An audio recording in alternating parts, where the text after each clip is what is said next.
हमारे बच्चों का उत्साह वर्धन करते रहे।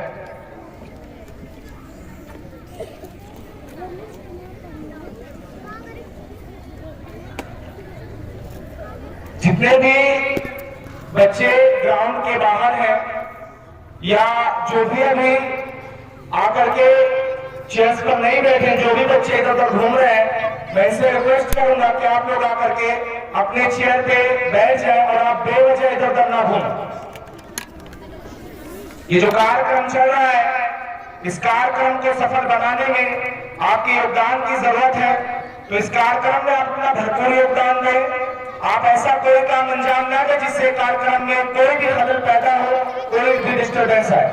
और अक्सर बच्चों को मैं देख रहा हूं कि वो लोग हमेशा अपने चेयर्स को छोड़ करके इधर उधर घूम फिर रहे हैं। तो जितने भी बच्चे इस ग्राउंड को छोड़कर अगल बगल हैं या कहीं घूम रहे हैं या कहीं बैठे हैं, आप सारे बच्चों से मेरा रिक्वेस्ट है कि आप आकर के अपने अपनी कुर्सियों पर बैठ जाएं, ताकि यहाँ जो भी बच्चा अपना प्रोग्राम रिप्रेजेंट करने आए उसको लगे कि हाँ मुझे सुनने वाले बैठे हुए हैं। जब उसको ऐसा एहसास होगा कि हाँ मुझे सुनने वाले लोग हैं, तो वो बच्चा अपना 100%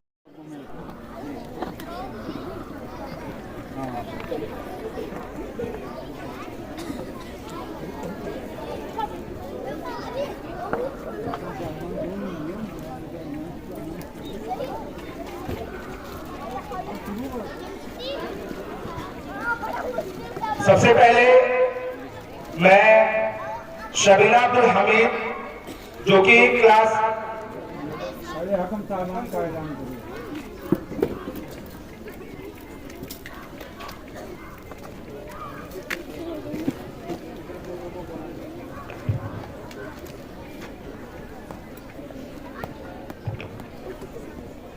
इस प्रोग्राम के जो हमारे जजेस हैं उनमें honourable mister Moin sir, mister Zafar साहब और मिस्टर शमसुद्दीन सर हैं।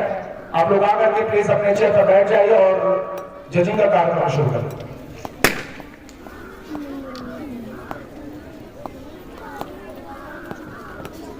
सबसे पहले मैं शबीना अब्दुल हमीद जो कि क्लास 11 की छात्रा है, मैं उनको आमंत्रित करता हूं कि वो स्टेज पर आए और नारी शिक्षा पर एक जोरदार भाषण दें। शबीना अब्दुल हमीद जल्द से जल्द आइस पर आए।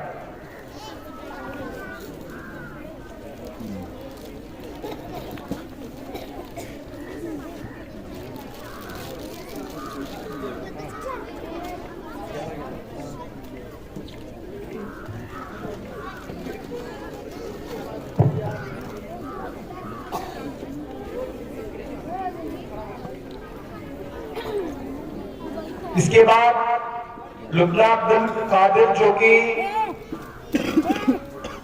क्लास 10 की छात्रा है, वो इसके बाद रेडी रहेंगी। इनको शिक्षा के महत्व पर भाषण देना है। ज्यादा नीचे हो गया। ये कौन है? नाम शबीना अब्दुल हमीद लाइस पर।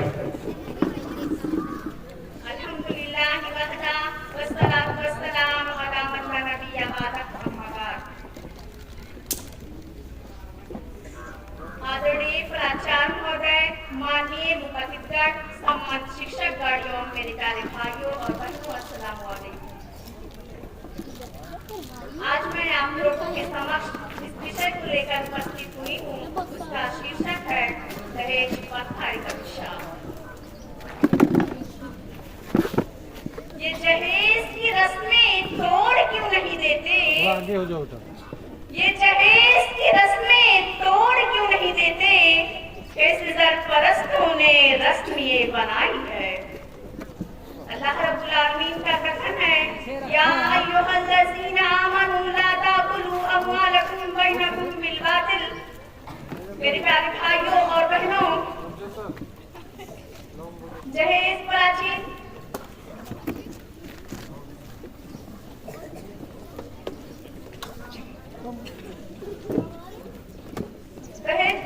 समय में एक प्रथा थी, परंतु समय के साथ साथ यह स्थिति उलट गई। वही दहेज जो प्रथा थी बाद में अभिशाप बन गई। मेरे प्यारे भाइयों और बहनों, आज दहेज चाहे माता पिता के समर्थ में हो या ना हो, लेकिन वर पक्ष के मांग पर उन्हें पूरा करना पड़ता है। जो लोग समर्थ होते हैं अपनी लड़की के विवाह में अधिक से अधिक दहेज देकर अपने सिर का बोझ हल्का कर लेते हैं, लेकिन जो माता पिता समर्थ नहीं होते हैं अपनी लड़की के विवाह में अनेक प्रयत्न करते हैं, जिसके कारण वो कर्ज के बोझ तले भी दब जाते हैं या फिर उन लड़कियों की शादी ही नहीं कर पाते। कई बार लड़कियां अपने माता पिता की असमर्थता के कारण आत्महत्या करने लगती हैं। मेरे प्यारे भाइयों और बहनों, कम दहेज लाने की वजह से कई बार लड़कियों को कम दहेज लाने की वजह से कई बार लड़कियों को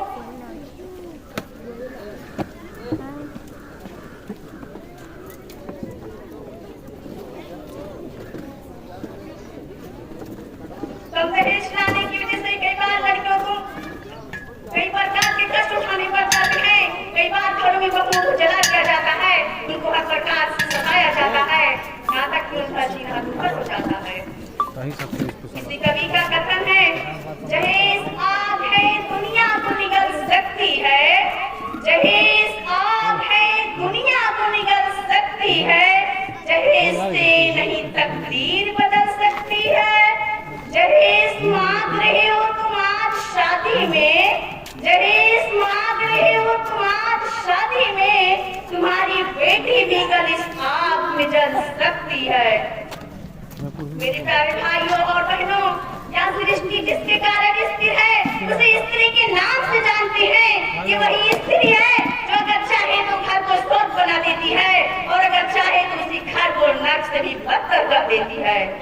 ये वही औरत है जिसको हर प्रकार उसको सताने वाली तो वही औरत है जो दया और ममता का प्रतीक मानी जाती है, जो अपने लड़के के विवाह में फौलाद बन जाती है। बहू के घर में आते ही लड़के की माँ की नजर बहू पर कम, उसकी लाई हुई वस्तुओं पर अधिक होती है। अगर दहेज में फ्रिज है, कूलर है, वॉशिंग मशीन, सोफा और बेड है, तब तो उसकी खुशियों का कोई ठिकाना नहीं होता, हमारी खुशी के वो फूले नहीं समाती। लेकिन अगर दहेज में कमी है तो पहले ही दिन से बहू को ताने देना शुरू कर देती है और कहती है कि तेरे कंगाल माँ बाप ने तुझे क्या दिया है। क्या इसी दिन के लिए मैंने अपने बेटे को पढ़ा लिखा कर बड़ा किया था, और वो बहू को हर प्रकार से सताने लगती है।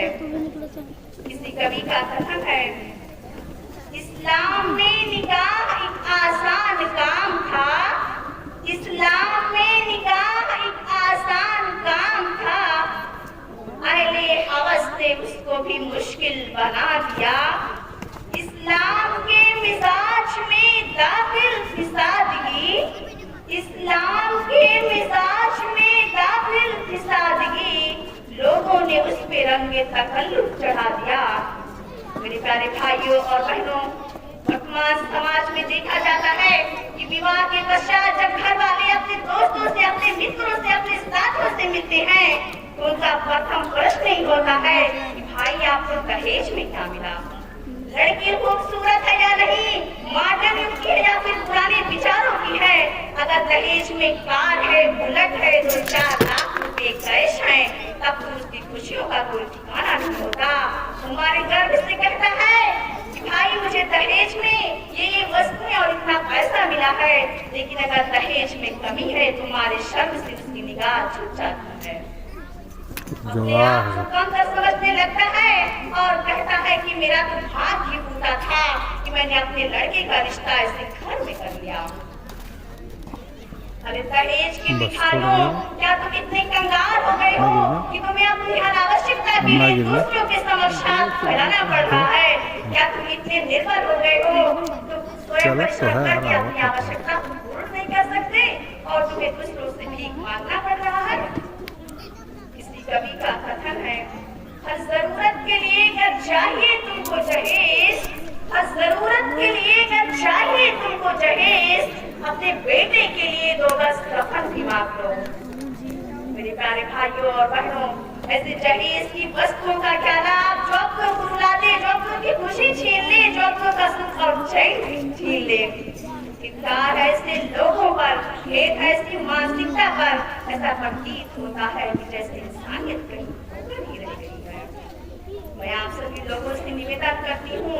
आप लोग इसे कुछ काम में शामिल ना हो, न स्वयं दहेज लें और ना ही दूसरों को लेने दें।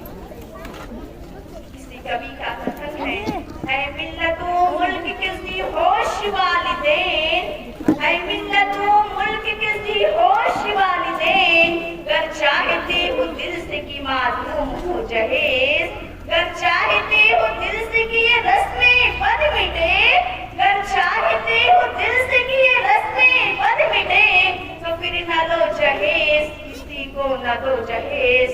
अंत में अल्लाह रब्बुल आलमीन से प्रार्थना करती हूँ कि अल्लाह तुम्हारे समाज को दहेज जैसी बुराइयों से बचा और हमें अपने रिश्तों को प्यार, सम्मान और सादगी के आधार पर निभाने की तौफीक अता फरमा। आमीन। वमा अलैना इल्लल बलाग। अस्सलामु अलैकुम वरहमतुल्लाहि वबरकातुहू। ये थी शबीना अब्दुल हमीद जो कि क्लास 11 की छात्रा थी। इन्होंने दहेज प्रथा एक अभिशाप पर एक जोरदार भाषण दिया। इसके बाद मैं लुबना अब्दुल कादिर जो कि क्लास 7 की छात्रा है, मैं इनको स्टेज पर आमंत्रित करता हूं कि वो स्टेज पर आए और शिक्षा का महत्व इस टॉपिक पर, इस विषय पर एक जोरदार भाषण दें। लुबना अब्दुल कादिर क्लास 7 स्टेज पर आए। अस्सलामु अलैकुम वरहमतुल्लाहि वबरकातुहू।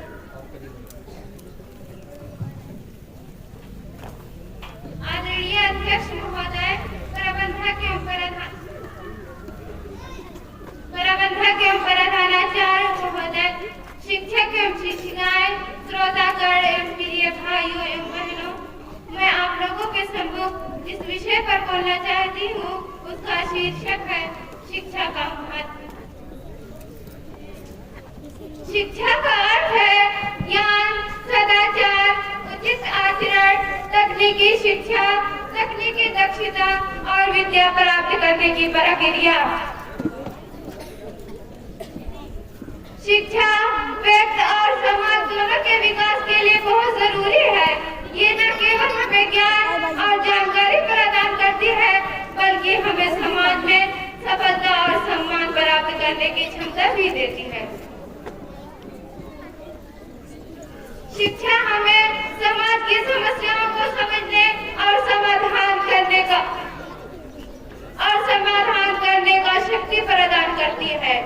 शिक्षा न केवल हमारे व्यक्तिगत विकास में महत्वपूर्ण भूमिका निभाती है, बल्कि हमें समाज को सुधारने का माध्यम होती है। इस्लाम में शिक्षा को बहुत महत्वपूर्ण माना जाता है। ये इस्लाम की नींव का एक अहम हिस्सा है। इस्लाम में शिक्षा का मकसद बौद्धिक और आध्यात्मिक विकास को बढ़ाता है। धर्म की शुरुआत से ही शिक्षा ने इस्लाम में एक केंद्रीय भूमिका निभाई है।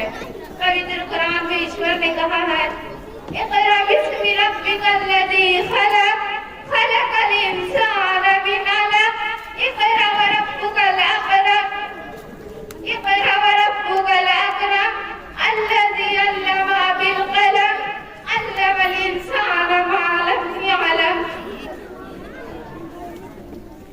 इस्लाम में शिक्षा प्राप्त करना अनिवार्य है और उस ज्ञान को ईश्वर के अधिक निकट होने का साधन माना जाता है।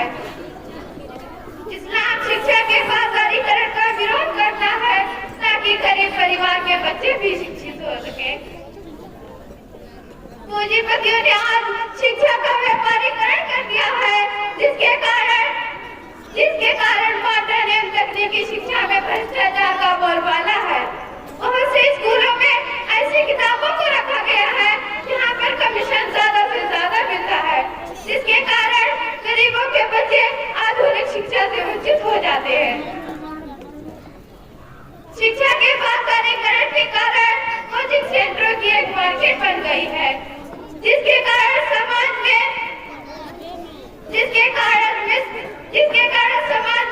बहुत से प्रतिभावान बच्चे शिक्षा प्राप्त करने से वंचित हो जाते हैं। हमें ऐसे शिक्षक संस्थानों की मदद करनी चाहिए जहाँ पर गरीबों के बच्चे अधिक संख्या में शिक्षा करा रहे हैं, ताकि समाज का सर्वांगीण विकास संभव हो। ईश्वर हमें तौफीक दे कि हम गरीबों के बच्चों को ईश्वर हमें तौफीक दे कि हम गरीबों के बच्चों को शिक्षा के क्षेत्र में आगे बढ़ाने का मौका दे, आगे बढ़ने का मौका दे, ताकि वो अपनी प्रतिभा के बल समाज में उनका स्थान बना सके और अपने मुल्क को आगे बढ़ाने का सहायक हो। आमीन। व मा अलैना इल्लल बलाग। अस्सलामु अलैकुम व रहमतुल्लाहि व बरकातुहू। ये थी लुब्ना अब्दुल कादिर, जो कक्षा 7 की छात्रा थी, जिन्होंने शिक्षा के महत्व पर एक जोरदार भाषण दिया। इसके पश्चात मैं शबाना इशरत मोहम्मद मुस्तफा, जो कि कक्षा 10 की छात्रा है, मैं इनको आमंत्रित करता हूं कि आए और नारी शिक्षा नामक विषय पर एक जोरदार भाषण प्रस्तुत करें। शबाना इशरत मोहम्मद मुस्तफा, क्लास 10।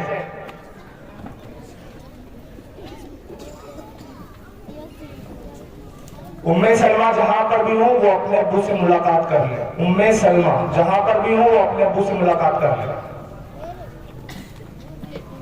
और जो भी बच्चे यहाँ पर शोर कर रहे हैं, जो भी बच्चे शोर कर रहे हैं, आप श्रोतागण हैं, आप पढ़ने वाले बच्चों के हौसला अफजाई के लिए बैठे हैं, तो प्लीज शोर ना करें। यदि कोई बच्चा कुछ भी प्रेजेंटेशन कर रहा है तो आप उनकी बातों को ध्यानपूर्वक सुने। स्कूल के या बाहर से आए तमाम बच्चों की ये जिम्मेदारी बन रही है कि आप जो भी बच्चा यहाँ पर कुछ प्रेजेंट कर रहा है उसको ध्यानपूर्वक सुने, उसका हौसला बढ़ाए।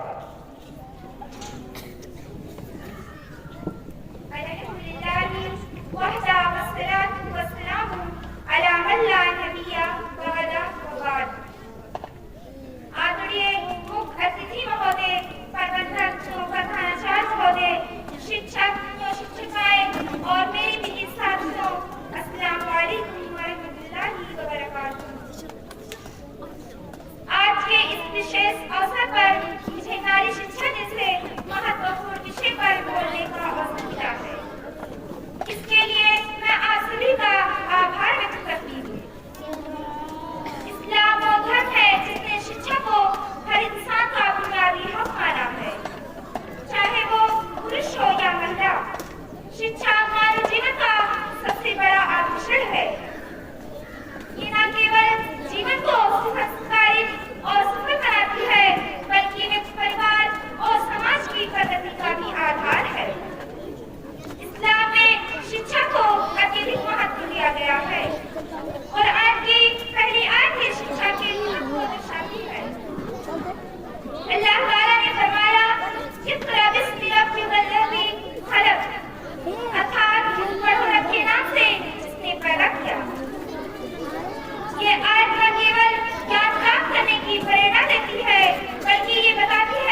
शिक्षित होती है तो पूरा समाज शिक्षित होता है। मैं कहना चाहती हूँ कि नारी शिक्षा केवल उनकी जरूरत नहीं बल्कि उनका हक है। इस्लाम और कुरान ने इससे पहले ही स्पष्ट कर दिया है। इसलिए हम सभी का ये प्रयास करें कि हर बेटी शिक्षित हो और एक सशक्त समाज का निर्माण करें। अल्लाह से प्रार्थना है कि अल्लाह सबको शिक्षा का समझने और इसे अपनाने की तौफीक दे। अल्लाह हमारे दिलों में नारी शिक्षा के प्रति सम्मान पैदा कर और हमें ऐसा समाज बनाने की प्रेरणा दे जहाँ पर हर बेटी को पढ़ने का अधिकार मिले। हैरत है, इल्मो अमल से पाती है इंसानियत रूज, इल्मो अमल से पाती है इंसानियत रूज, इंसान तलाश है तालीम के बगैर।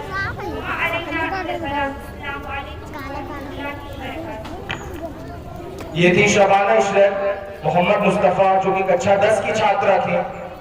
इन्होंने नारी शिक्षा पर एक दृढ़ और प्रभावशाली भाषण दिया। इसके बाद मैं नूर सबा अनीस जो कि कक्षा 6 की छात्रा है, मैं इनको स्टेज पर आमंत्रित करता हूं कि स्टेज पर आए और दहेज एक सामाजिक कलंक नामक विषय पर एक प्रभावशाली और जोरदार भाषण दें। नूर सबा अनीस, क्लास 6।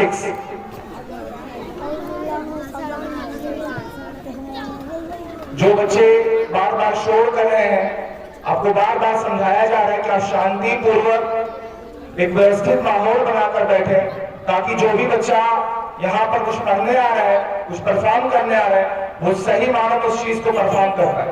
आप सबकी जिम्मेदारी है कि आप उस बच्चे को ध्यान पूर्वक सुने ताकि उसका हौसला बढ़ता रहे।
इसके कारण बहुत सी बुराइयां कर रही है।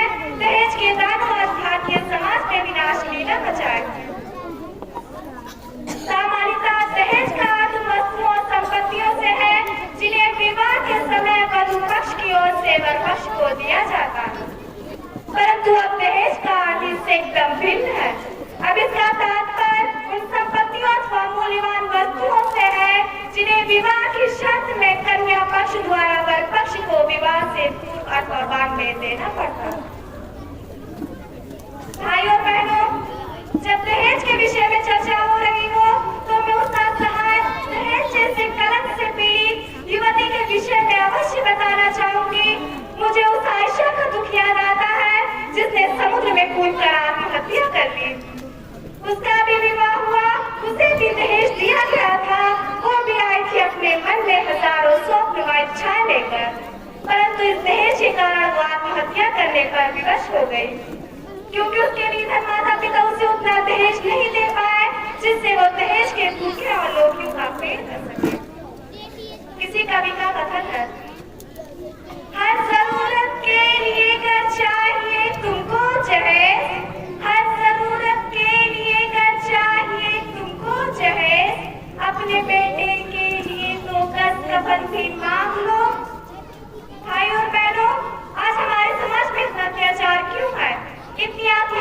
क्यों हो रही है? इतनी बहुओं को मौत के घाट क्यों उतार दिया जाता है? आज दहेज की बुरी परंपरा ने पूर्ण रूप से समाज के अंदर कैंसर का रूप धारण कर लिया। किसी कवि का कथन है, मकान बेच के बहनों की शादी मत करना, मकान बेच के बहनों की शादी मत करना, निकाह करके उसे वो मकान दे देना। समाज की दशा देखकर आध्यात्मिकता के युग की याद आती है, जब अपमान से बचने के लिए लोग अपनी पुत्रियों को जीवित गाड़ देते थे। आज बालिकाओं को गाड़े जाने की परंपरा नहीं, बल्कि शौक से लालन पालन का है और उन्हें कुछ शिक्षा देकर या किसी चीज में निपुण बनाकर उनका विवाह किसी धनवान व्यक्ति से कर दिया जाता है, जहाँ उनका जीवन दूभर हो जाता है और वो आत्महत्या करने पर मजबूर हो जाती है। भाइयों बहनों, दहेज प्रथा ने खतरनाक रूप धारण कर लिया है। दिखावे के लिए बड़े बड़े घर किए जाते हैं, जबकि नबी सल्लल्लाहु अलैहि वसल्लम ने कहा, विवाह सबसे अच्छा वो है जिसमें कम व्यय है। आज दहेज लेने को प्रतिष्ठा समझा जाता है। आज लोग कहते हैं बेटी को खाली हाथ कैसे भेजा जाए, कुछ तो होना चाहिए, कार, मोटरसाइकिल, स्कूटर आदि, जबकि इस्लाम में इसका कोई सबूत है कि नहीं। भाइयों बहनों, दहेज नामक कलम और कुरीतियों से हम सभी भली भांति परिचित हैं।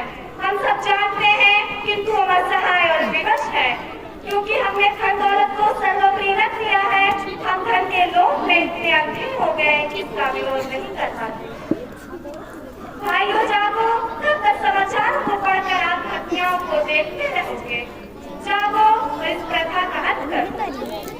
अब अंत में अल्लाह से प्रार्थना है कि हमें दहेज जैसी प्रथा से बचाए। आमीन।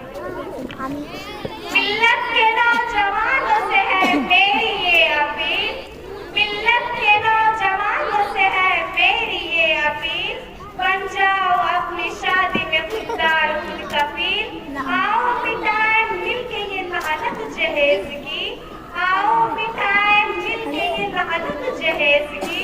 इंसान बिक रहा है बदौलत जहेज की। तुम्हारे लिए ये थी नूर सबा अनीस, जो कि कक्षा 6 की छात्रा थी। इन्होंने दहेज एक सामाजिक कलंक नामक विषय पर एक सशक्त भाषण दिया। मैं सामने बैठे सारे श्रोतागण से ये निवेदन करता हूँ कि आप लोग प्लीज बच्चियों का हौसला बढ़ाते रहें, आप शांति से उनकी बातों को सुनते रहें, और जो आप बार बार इधर उधर आ जा रहे हैं, इससे खलल पैदा हो रहा है, डिस्टर्बेंस हो रहा है। आप सुसज्जित तरीके से ठीक ढंग से व्यवस्थित होकर अपने जगह पर बैठ जाए, ताकि सामने पढ़ने वाली बच्चियों को कोई दिक्कत ना हो। उनको ये लगना चाहिए कि हाँ, सामने बैठे बच्चे जितने भी श्रोतागण हैं उनकी बातों को ध्यानपूर्वक सुन रहे हैं, और जितने भी स्कूल के बच्चे हैं उनकी जिम्मेदारी बन रही है कि आप अपने स्कूल के बच्चों का सपोर्ट करें, उनकी बातों को ध्यान से सुने कि वो क्या बोल रही हैं। सारे बच्चों की जिम्मेदारी। इसके पश्चात मैं हफ्सा अजीजुर रहमान को स्टेज पर आमंत्रित करता हूं कि वो आए और ज्ञान का महत्व नामक विषय पर एक सशक्त और प्रभावशाली भाषण दें। हफ्सा अजीजुर रहमान, क्लास 6। इसके बाद उस्मा रेहान, जो क्लास 6 की छात्रा है, ये अपने आप को रेडी रखेंगे। उस्मा रेहान।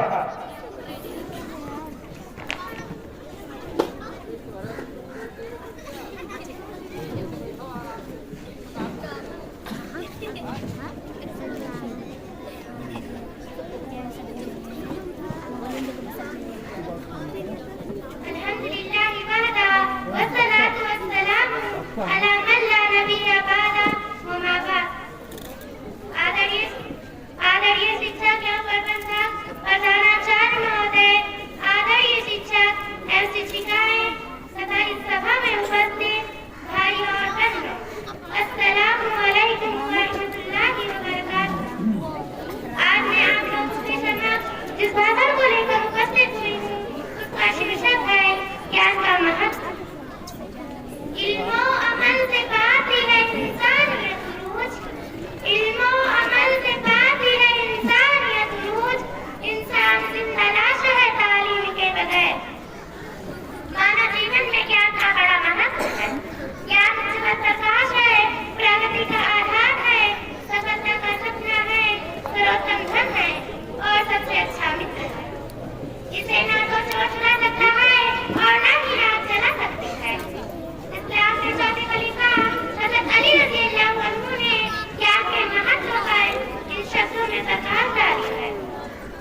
किसी ने क्या खूब कहा है, ज्ञान वो पंख है जिसके द्वारा हम स्वर्ग की ओर उड़ते हैं। ज्ञान की खोज में निकलने वाला प्रत्येक व्यक्ति अल्लाह के मार्ग पे होता है और अल्लाह का मार्ग ही स्वर्ग का मार्ग है। विश्व नायक हज़रत मोहम्मद सल्लल्लाहु अलैहि वसल्लम ने ज्ञान के महत्व पर इन शब्दों में प्रकाश डाली है। अगर कोई व्यक्ति ज्ञान की खोज में कोई यात्रा करेगा तो अल्लाह उसके लिए स्वर्ग का मार्ग सुगम कर देगा और देवदूत ज्ञानार्थी की प्रसन्नता के लिए अपनी भुजाएं बिछाते हैं। धरती, आकाश और धरती के रहने वाले, यहाँ तक कि जल की मछलियां भी ज्ञानार्थी के लिए मोक्ष की प्रार्थना करती हैं। ज्ञानी नबियों के वारिस हैं। नबी मीरास में न दिन रात छोड़ जाते हैं न दिन हम, वे तो विरासत में दस ज्ञान में उठाते हैं। अतः जिस किसी ने ज्ञान प्राप्त किया उसने भलाई का अधिकतर दूसरा काम कर लिया। ज्ञान का दान महादान है, इससे बढ़कर कोई दान नहीं। ज्ञान मनुष्य को महान बनाता है और अज्ञान उसे सफलता की शिखर पर चढ़ने नहीं देता। पवित्र कुरान में है, तो क्या वे लोग बराबर हो सकते हैं जो ज्ञानी हैं और वे लोग जो ज्ञानी नहीं। तात्पर्य यह है कि ज्ञान प्राप्त करना, उसे फैलाना और शोषित रखना हर मनुष्य का कर्तव्य है। अब अंत में अल्लाह से प्रार्थना है कि अल्लाह हमें सच्चे ज्ञान की रोशनी प्रदान कर। अल्लाह हमें इतना ज्ञान दे कि हम अपनी जिम्मेदारी को समझें और एक अच्छे मनुष्य की तरह अपने कर्तव्य को निभा सकें। जिंदगी हो मेरी परवान की सूरत या रब, जिंदगी हो मेरी परवान की सूरत या रब, इनकी क्षमा से हो मुझको मोहब्बत या रब। आमीन।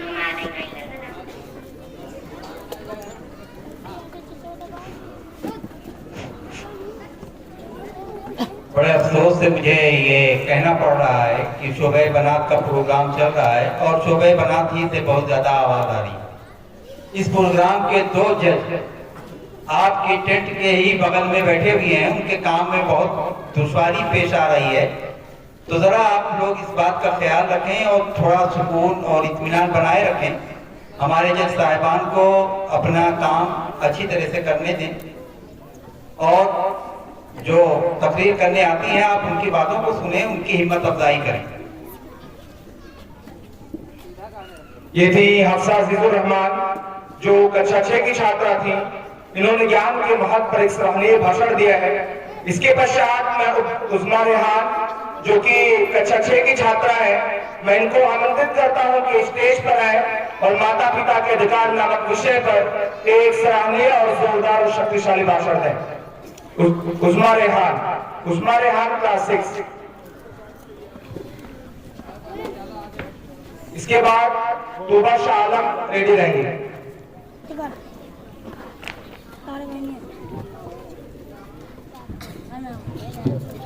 और थोड़ा माइक के पास होकर बोलिए, आवाज क्लियर आनी चाहिए। माइक के पास होइए थोड़ा। ऊपर कर दो। बस बहुत ऊपर हो। हाँ बस ठीक। अल्हम्दुलिल्लाह वहदा वस्सलातु वस्सलामु अला मन ला नबिय्य बअदा वबाद। मुख्य अतिथि महोदय, प्रधानाचार्य जी, शिक्षकगण और सभा में उपस्थित भाई और बहनों, अस्सलामु अलैकुम वरहमतुल्लाहि वबरकातुहू। आज मैं आपके समक्ष माता पिता के अधिकार विषय पर अपने विचार रखने के लिए उपस्थित हूँ। माँ बाप बड़े अनमोल है, माँ बाप बड़े अनमोल, माँ बाप बड़े अनमोल है, माँ बाप बड़े अनमोल। हुक्म खुदा है इनको कभी दूर तक भी ना बोल। माँ बाप बड़े अनमोल है, माँ बाप बड़े अनमोल। माता पिता हमारे जीवन के सबसे बड़ा सहारा होते हैं। उनके बिना जीवन अधूरा होता है। उनके हमारे ऊपर कई अधिकार है जिन्हें हमें पूरा करना चाहिए। कुरान मजीद में अल्लाह ताला ने माता पिता के अधिकार के महत्व को स्पष्ट रूप से बताया है। अल्लाह ताला फरमाता है, वक़ज़ा रब्बुका अल्ला तअबुदू इल्ला इय्याहु व बिल वालिदैनि इहसाना।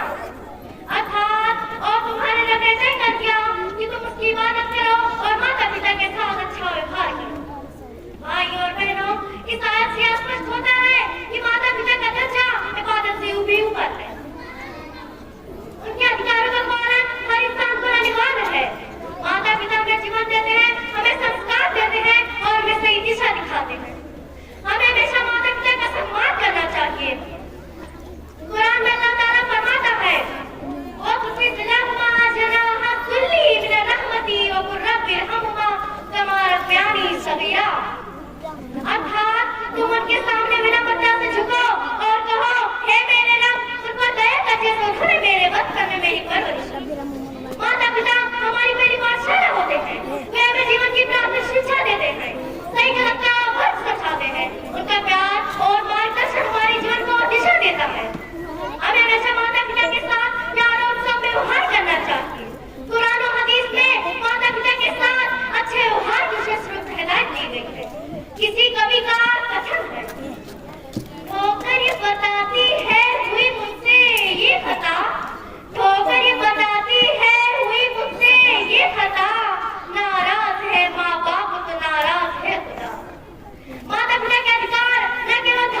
लेकिन आज के समय में कुछ लोग अपने माता पिता की उपेक्षा करते हैं, जो बहुत दुखद है। हमें याद रखना चाहिए कि उनकी सेवा और सम्मान न केवल हमारी जिम्मेदारी है, बल्कि हमारी जिंदगी आखिरत और सफलता का मार्ग है। भाई और बहनों, हमें चाहिए कि हम माता पिता के अधिकारों का आदर करें, उनकी सेवा करें और उनका हक अदा करने की तौफीक करें। उनकी सेवा करें और उनके प्रति कृतज्ञता का भाव रखें।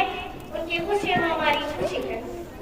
किसी कवि का कथन है, जिंदगी में सुकून चाहता है अगर, अपने माँ बाप की फिर तू ताज़ीम कर। अपने माँ बाप को तू परेशान कर, अपने उपकार का नादात नुकसान कर। इनकी नाराजगी से तू खुद को बचा, इनकी नाराजगी से तू खुद को बचा। अगर ये राज है फिर तो है राज खुदा। अंत में अल्लाह से प्रार्थना करती हूँ कि हे अल्लाह, तुम अपने माता पिता का आदर करने, उनकी सेवा करें और उनके हक अदा करने की तौफीक अता फरमा। अगर वे इस दुनिया में नहीं है तो उनकी मग़फ़िरत फरमा और उन्हें जन्नत में उच्च मुकाम अता फरमा। आमीन। अस्सलामु अलैकुम व रहमतुल्लाहि व बरकातुहू। ये थी उस्मा रेहान, जो क्लास 6 की छात्रा थी। इन्होंने माता पिता के अधिकार नामक विषय पर एक अच्छा भाषण दिया। इसके पश्चात मैं तूबा शाह आलम को स्टेज पर आमंत्रित करता हूं कि वो स्टेज पर आए और आज का समाज और उसके प्रति हमारा कर्तव्य नामक विषय पर एक शानदार भाषण दें। तूबा शाह आलम, क्लास 5, अब जल्द से जल्द स्टेज पर आए।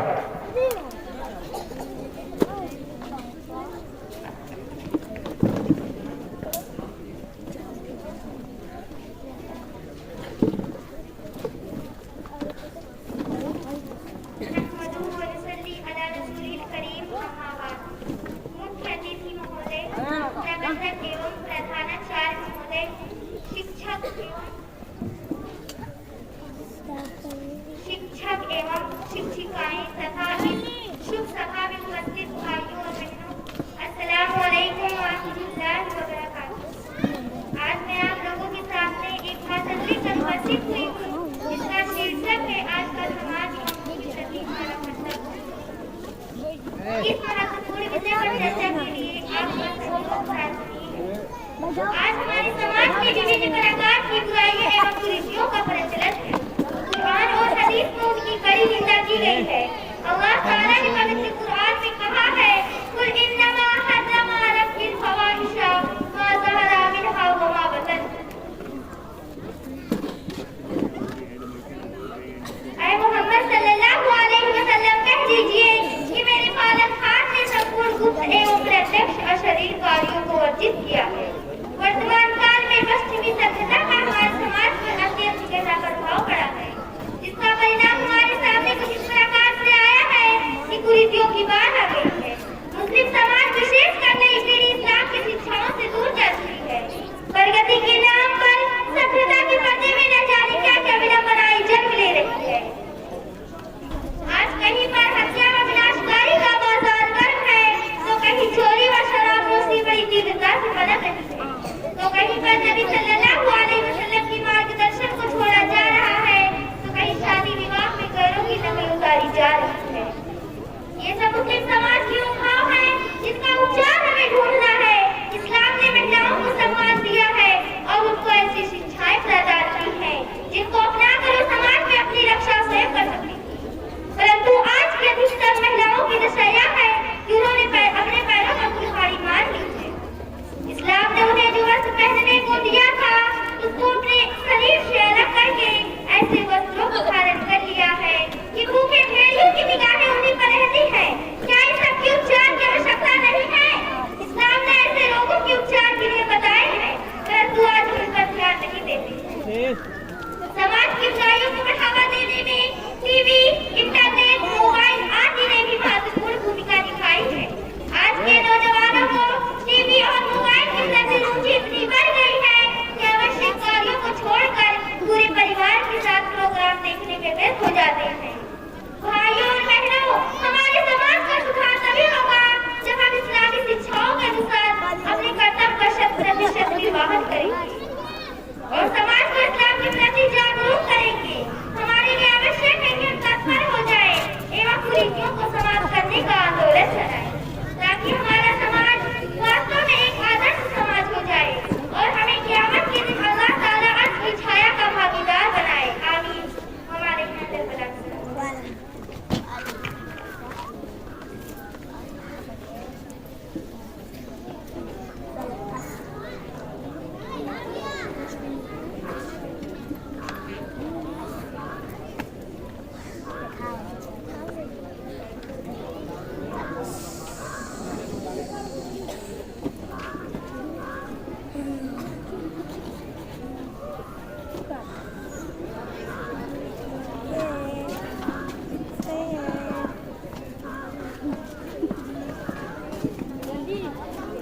रुशदा करम नज्म के लिए तैयार हैं।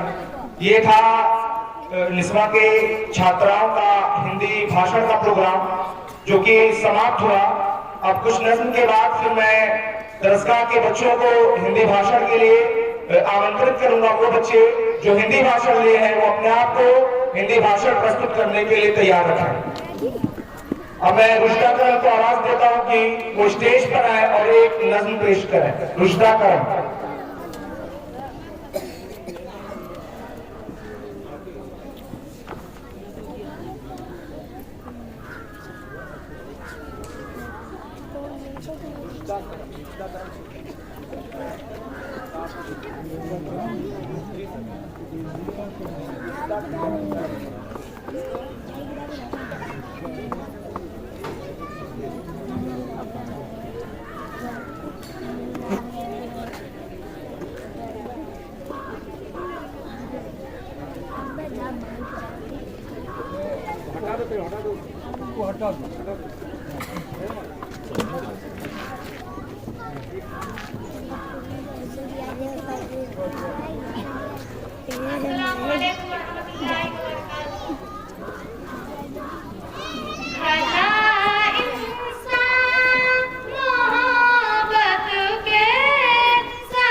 ये थी रुशदा करम, जिन्होंने माशाल्लाह एक बहुत खूबसूरत अंदाज में नज़म पेश करी है।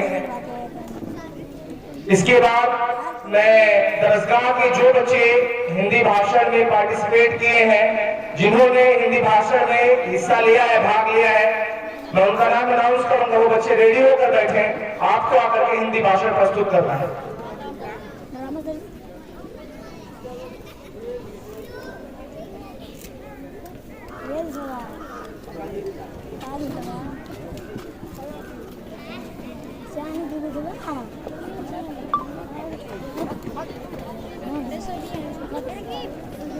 सादिया मुश्ताक और अफीफा खातून जो क्लास 3 में पढ़ती हैं, ये दोनों बच्चे आकर सलाहुद्दीन सर से मिल लें। सादिया मुश्ताक, अफीफा खातून, क्लास 3 ऑफिस में।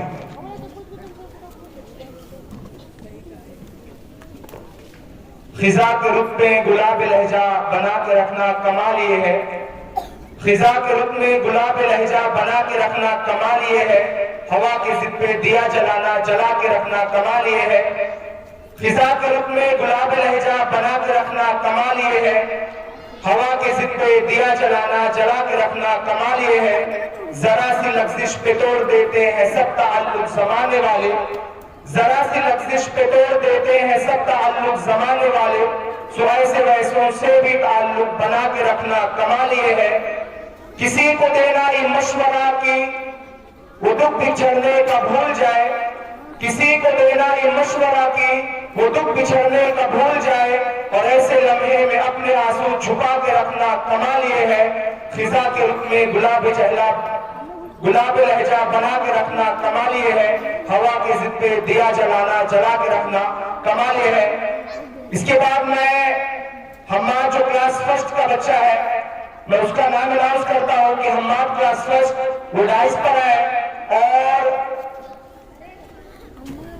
हम्माद के अगर हम्माद नहीं है तो इसके बाद मैं मुसाब जो कक्षा 10 के छात्र हैं वो स्टेज पर आए और नैतिक मूल्य नामक विषय पर एक जोरदार भाषण दें।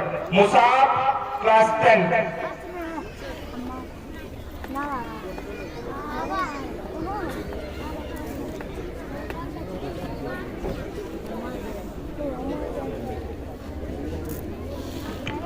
इसके बाद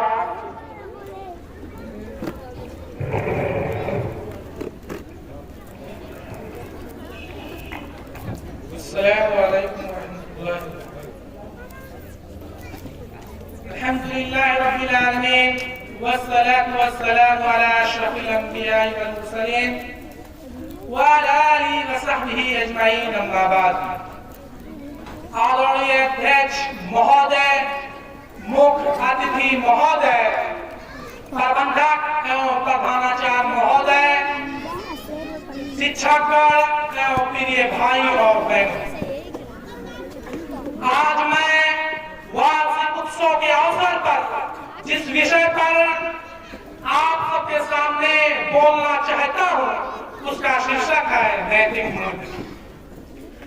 नैतिक मूल्य का अर्थ है वह मूल्य जो हमें बताते हैं कि हमें कैसे व्यवहार करना चाहिए। यह मूल्य हमें अच्छे नीतियों से उत्पन्न होते हैं। यह मूल्य लोगों के अच्छे और बुरे होने के बीच अंतर करने में भी सक्षम बनाते हैं। ईमानदारी, कर्तव्य परायण, न्याय प्रिय लोग ही इस मूल्य की रक्षा करते हैं। नैतिक मूल्यों के पतन से शोषण, अन्याय और भ्रष्टाचार को बढ़ावा मिलता है। बुद्धिजीवी व्यक्तियों में जब लोभ की प्रवृत्ति बढ़ जाती है, ज्ञान की तुलना लोग दौलत से करने लगते हैं, तो आम जनता में इसका दुष्प्रभाव पड़ता है। मेहनत, संघर्ष और परोपकार को बेवकूफी का पर्याय समझा जाता है, तो आम जनता में इसका दुष्प्रभाव पड़ता है। मेहनत, संघर्ष जो लोग करते हैं उन पर हम दबाव डाल देते हैं मेरे भाइयों, तो उन व्यक्तियों पर इसका बहुत दुष्प्रभाव पड़ता है। मेरे भाइयों, चापलूसी एवं दरबारी करने वाले व्यक्ति उगते सूरज की पूजा करने लगते हैं, प्रतिभा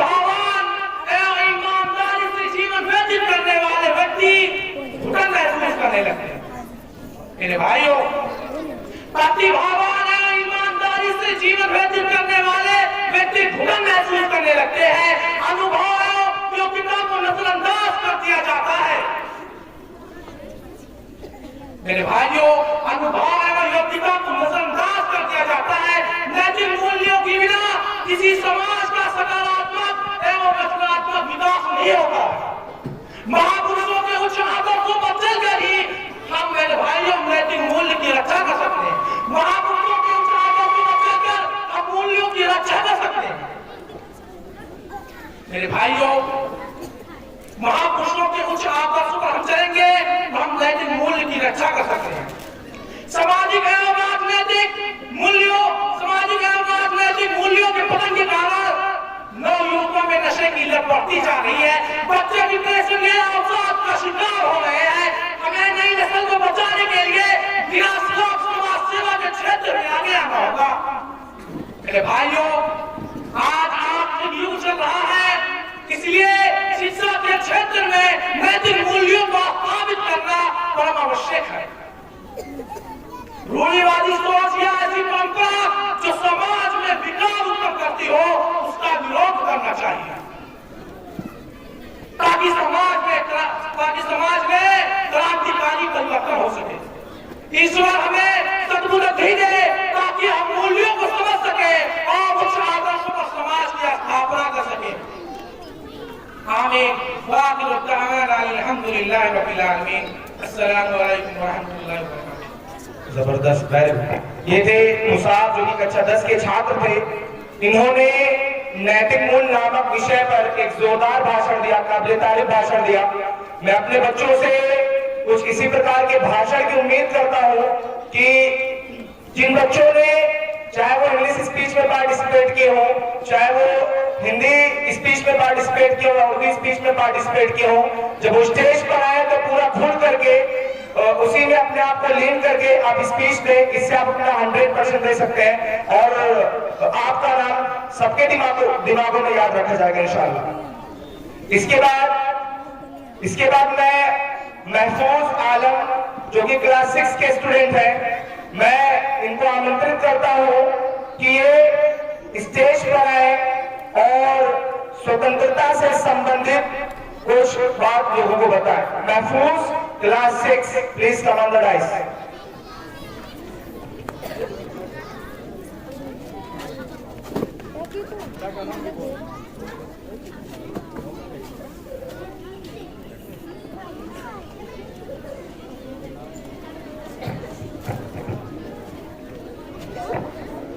अस्सलामु अलैकुम व रहमतुल्लाहि व बरकातुहू। अल्हम्दुलिल्लाहि रब्बिल आलमीन वस्सलातु वस्सलाम अला सय्यिदिल मुरसलीन व अला आलिहि व सहबिहि अजमईन, अम्मा बाद। सदर मोहतरम, हकम साहिबान, मुश्फिक असातिज़ा इकराम और बाहर से आए हुए मेहमान गिरामी, आज मैं आप लोगों के सामने स्वतंत्रता और मौलाना अबुल कलाम आजाद के बारे में कुछ बातें पेश करना चाहता हूं। तो जैसा कि आप लोग जानते हैं कि हमारा मुल्क हिंदुस्तान आजादी से पहले अंग्रेजों का गुलाम था, जिसको आजाद कराने के लिए सभी धर्म के लोग, हिंदू, मुस्लिम, सिख, ईसाई भाइयों ने मिलजुल कर इस देश को आजाद कराया। और हम जानते हैं कि इस देश को आजाद कराने में जान और माल से कुर्बानियां देनी पड़ी। और इसी क्रम में हमारा मुल्क हिंदुस्तान 15 अगस्त 1947 को आजाद हो गया। इसके बाद देश को चलाने के लिए एक कानून की जरूरत पड़ी, जिसको संविधान के रूप में तैयार किया गया। और इस संविधान को 26 जनवरी 1950 को हमारे देश में लागू किया गया। संविधान को बाबा भीमराव अम्बेडकर की अगुवाई में लिखा गया, जिसको लिखने में 2 साल 11 महीने 17 दिन, लगभग 3 साल लगा। और मौलाना अबुल कलाम आजाद, अगर हम हिंदुस्तान के आजादी के इतिहास को पलटेंगे और अगर हम हिंदुस्तान के आजादी के पन्नों को पलटेंगे तो उनमें से कई स्वतंत्रता सेनानियों के नाम हमारे सामने आएंगे, जैसे महात्मा गांधी, पंडित जवाहरलाल नेहरू, खान अब्दुल गफ्फार खान, मौलाना अबुल कलाम आजाद, डॉक्टर ज़हीर अहमद वगैरह। इनमें से जो एक नाम हमारे सामने आया, जिन्होंने इस देश को आजादी दिलाने में ही नहीं बल्कि अपना किरदार निभाया, बल्कि इस देश को शिक्षा प्रणाली दी। जिनको शिक्षा प्रणाली का निर्माता कहा जाता है वो है मौलाना अबुल कलाम आजाद। मौलाना अबुल कलाम आजाद आजादी के बाद हिंदुस्तान के सबसे पहले शिक्षा मंत्री बने और उन्होंने इस जिम्मेदारी को ईमानदारी, लगन और जुनून के साथ निभाया, जिसकी वजह से लोग उनको आज भी याद करते हैं और इंशाअल्लाह हमेशा याद करेंगे।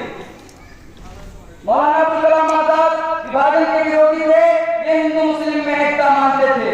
उन्होंने हिंदू मुस्लिम एकता, भारतीय राष्ट्रवादी कांग्रेस, भारतीय राष्ट्रवादी और क्रांति को आशीर्वाद है ना, आशीर्वाद है। जो आजादी के समय लोगों को दिए वो आपस में छोड़ने और हिंदी खत्म है, लास्ट हुआ उसके बाद अंग्रेजी मौलाना अबुल कलाम आजाद सन 1920 में भारतीय राष्ट्रवादी कांग्रेस में शामिल हुए और 1923 में भारतीय राष्ट्रवादी कांग्रेस के अध्यक्ष चुने गए। पहली वर्ष की आयु में सबसे कम उम्र के व्यक्ति बने। पहली वर्ष की आयु में भारतीय राष्ट्रवादी कांग्रेस पर अध्यक्षता करने वाले सबसे कम उम्र के पहले व्यक्ति बन गए। मौलाना अबुल कलाम आजाद जब हिंदुस्तान के शिक्षा मंत्री थे तो उन्होंने हिंदुस्तान को यूजीसी यानी यूनिवर्सिटी ग्रांट्स कमीशन दिया और इसके साथ साथ आईटीआई यानी इंडियन इंस्टीट्यूट टेक्नोलॉजी दिया और जामिया मिल्लिया इस्लामिया जैसे बड़े इंस्टीट्यूट की स्थापना की। वर्ष 2008 से प्रतिवर्ष 11 नवंबर को मौलाना अबुल कलाम आजाद जयंती को शिक्षा दिवस के रूप में मनाया जाता है। अस्सलाम वालेकुम रहमतुल्लाहि व बरकातहू। ये थे महफूज कक्षा 6 के छात्र जिन्होंने एक जोरदार भाषण दिया। इसके बाद मैं